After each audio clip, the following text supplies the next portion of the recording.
ministre de l'Industrie et des Mines de Côte d'Ivoire, à bien vouloir gagner la scène. J'aimerais ensuite appeler M. Jean Babrec, directeur exécutif de l'Institut canadien des mines, de la métallurgie et du pétrole. Et enfin, monsieur le président de ressources de Sama Ressources, à bien vouloir monter sur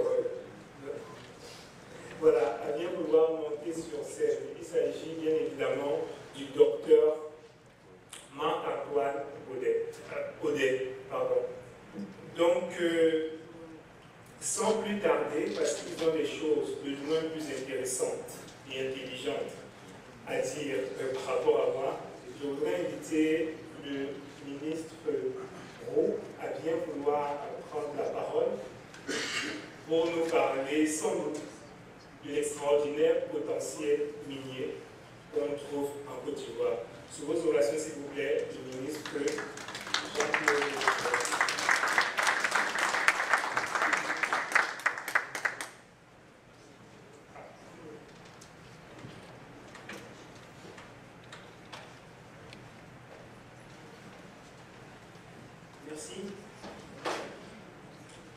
Merci d'être là cet après-midi pour ce panel. Je sais que le déjeuner a été bon, nous avons eu un exposé extrêmement enrichissant du président Obasanjo. Je crois que nous l'avons tous appris. En tout cas, moi, j'ai beaucoup appris avec ça. Et donc, l'après-midi est toujours un peu plus difficile. Bon, on va quand même essayer de parler un peu des mines, parce que c'est un sujet qui est important et qui intéresse beaucoup. Quelques idées seulement que je souhaite lancer et en espérant que ça va générer des questions.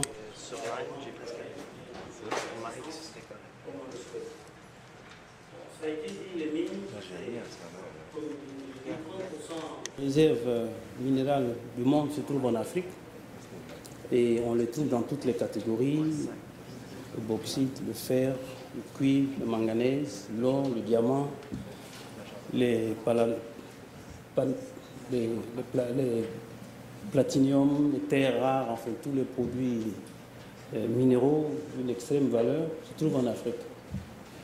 Mais je crois que la problématique qui a toujours été posée et qui reste posée en ce qui concerne le secteur des mines, c'est que dans beaucoup de pays, peut-être à l'exception de l'Afrique du Sud et quelques pays, en tout cas en Afrique, c'est un secteur qui, malgré sa très grande valeur, sa très grande richesse, ne contribue pas encore comme il le faut au développement économique et social, compris au sens large dans sa globalité.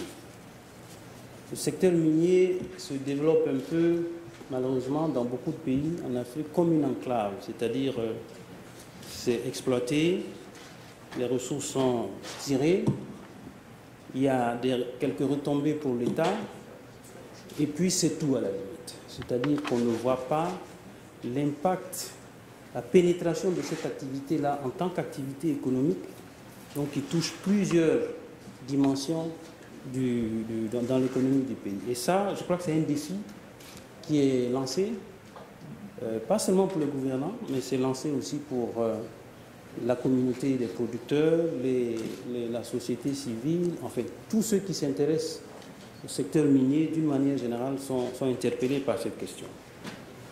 Et évidemment, c'est un processus qui a duré pendant plusieurs années. Il y a eu des ajustements, il y a eu des évolutions, il y a eu des progrès qui ont été faits, mais ça reste encore un grand défi. Et je crois que ce sont des questions sur lesquelles tous ceux qui travaillent sur le secteur minier, bien entendu en priorité les gouvernants, c'est une question sur laquelle ils sont tous préoccupés. Alors, pour passer rapidement sur la question au niveau de la Côte d'Ivoire, c'est vrai, la Côte d'Ivoire a toujours été connue pour un pays surtout agricole et dans l'agro-industrie. Mais le potentiel minier est très important. C'est un potentiel minier qui est important. Les formations birimiennes, à 33% pratiquement, montrent vraiment des des formations extrêmement positives pour tout ce qui est mine.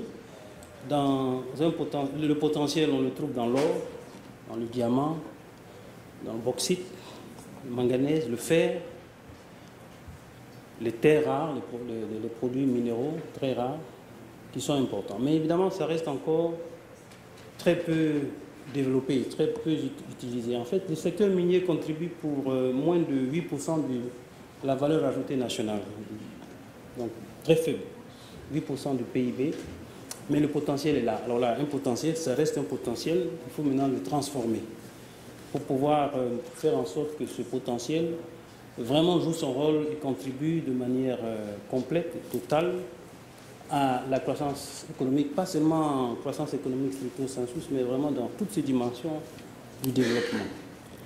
Alors, au niveau de la Côte d'Ivoire, ce que nous essayons de faire actuellement, c'est vrai, nous avons un code minier, qui est le code de 1995, qui était déjà une avancée, mais qui aujourd'hui est un peu dépassé. Il ne prend pas suffisamment en compte les évolutions récentes, les nouvelles dimensions du secteur minier qui doivent être prises en compte. Et donc, pour revoir un peu tout l'environnement juridique, la législation, le cadre réglementaire, la réglementation minière, nous sommes en train de revoir le code minier, mais on essaie de le faire de manière très consensuelle. On a fait un projet, on a distribué à tous les partenaires, les opérateurs, la société civile, les organisations financières régionales comme la BAD, la Banque mondiale, au niveau mondial, donc pour échanger ensemble en début du mois d'octobre, le 1er et 2 octobre, pour essayer de sortir un code qui soit aussi ouvert, compétitif, mais qui soit aussi transparent et qui tienne compte de tous les aspects pour que le secteur minier puisse vraiment jouer son rôle. Alors, ces aspects-là, quels sont-ils? Parce que je crois que c'est un peu ça tout le fond du débat. La première des choses, c'est qu'il faut que l'environnement réglementaire, l'environnement législatif du code minier puisse faire à ce que les investissements dans le secteur minier s'accroissent. Je crois que ça, c'est vraiment un premier objectif. Les investissements privés doivent s'accroître. Il y en a 6. Le premier, c'est vraiment les investissements. Donc pour cela, il faut que le code soit incitatif. Il faut que les opérateurs privés se retrouvent dans ce code, c'est-à-dire que ça leur permet d'avoir un retour sur investissement qui soit adéquat et pour qu'ils puissent effectivement accroître de manière sensible les investissements dans ce secteur. Le deuxième aspect qui est important, c'est qu'il faut que tout en se développant, le secteur minier puisse contribuer aux ressources fiscales. Parce que pendant longtemps, ça également, ça a été un problème, c'est que l'enclave se développait, mais l'État ne retirait pas suffisamment ce qu'il devrait retirer. Donc il faut qu'on arrive, tout en permettant au secteur privé d'avoir justement un bon retour sur l'investissement, pour faire en sorte que l'État également ait des ressources, des retombées, comme toute activité économique, des retombées qui soient justes. Le troisième objectif, c'est que le développement du secteur minier doit se faire en tenant compte de l'environnement. Je crois que ça, c'est une dimension qui est apparue il y a une dizaine d'années, parce qu'on ne peut plus accepter des investissements où on vient, on creuse, on détruit l'environnement, et puis quand on a fini, on part et on laisse la situation telle qu'elle. Ça gêne le développement de l'agriculture. Les populations riveraines ne peuvent plus trouver le cadre, les écosystèmes qui existaient comme par le passé. Donc tout investissement minier, quel qu'il soit, doit se faire dans un contexte qui prenne en compte la dimension environnementale. Il s'agit là de la soutenabilité et la plupart des entreprises aujourd'hui ont évolué et comprennent bien cette dimension.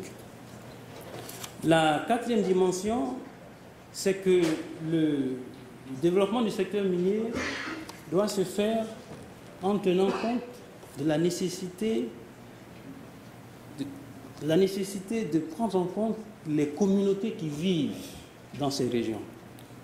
Je crois que le président Obasanjo donnait tout à l'heure l'exemple dans le secteur du pétrole où les opérateurs qui faisaient l'exploitation vivaient d'une certaine manière, mais il y a quelques centaines de mètres de là, c'était pratiquement le jour et la nuit. Donc là également, il faut tenir compte de ça, parce qu'il y va aussi de la soutenabilité. Aujourd'hui, avec Internet, les populations voient ce qui se passe dans le monde. Donc elles ne sont plus, en tout cas, prêtes, disposées à accepter ce qu'elles considèrent comme des injustices.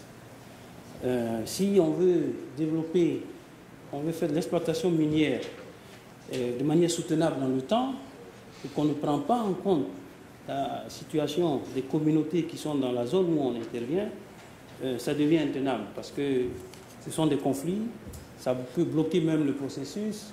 Et donc, il faut que cette activité-là prenne en compte cette dimension.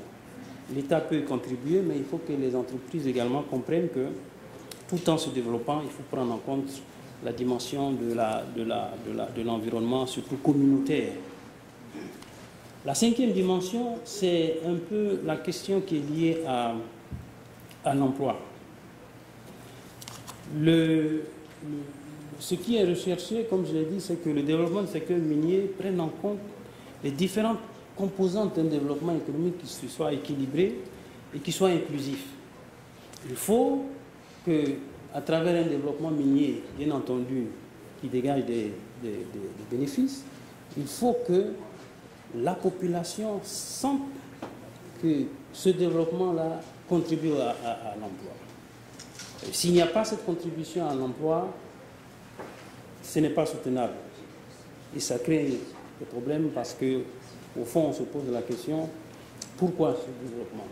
On l'a vu dans beaucoup de pays, où par exemple, même Côte d'Ivoire, où on exporte, on produit, on exporte, mais l'impact sur l'emploi est très faible. Donc là également, il y a quelque chose à prendre en compte.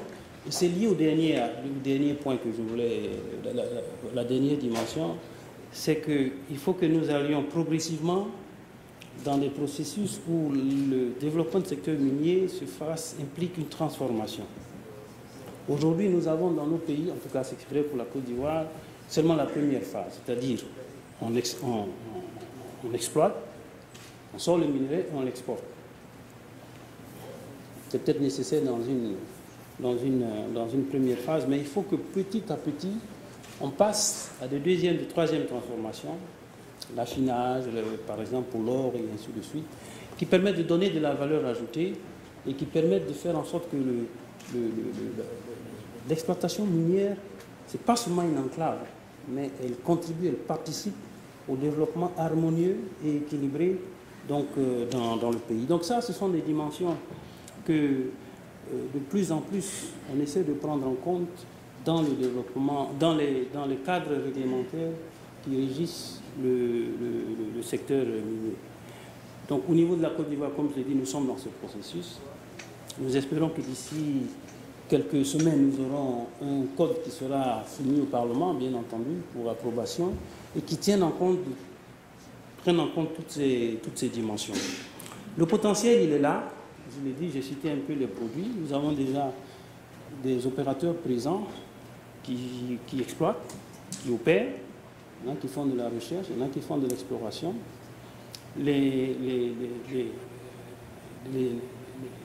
produits, notamment au niveau de l'or, au niveau du manganèse, aujourd'hui sont des réalités. Au niveau du fer, au niveau de la bauxite, au niveau même du cuivre, du nickel, qui est un secteur où nous avons beaucoup de potentiel. Les explorations se poursuivent de manière très intense. Et donc nous pensons qu'il y a vraiment toute une possibilité pour faire en sorte que le secteur minier contribue davantage et qu'on atteigne des taux nettement plus élevés que les 5, 6, 7% que j'ai mentionnés en termes de contribution à la valeur ajoutée nationale. Voilà, je m'arrête là. Ici, il y a des questions. Je serai très heureux d'y répondre. Merci beaucoup pour votre attention.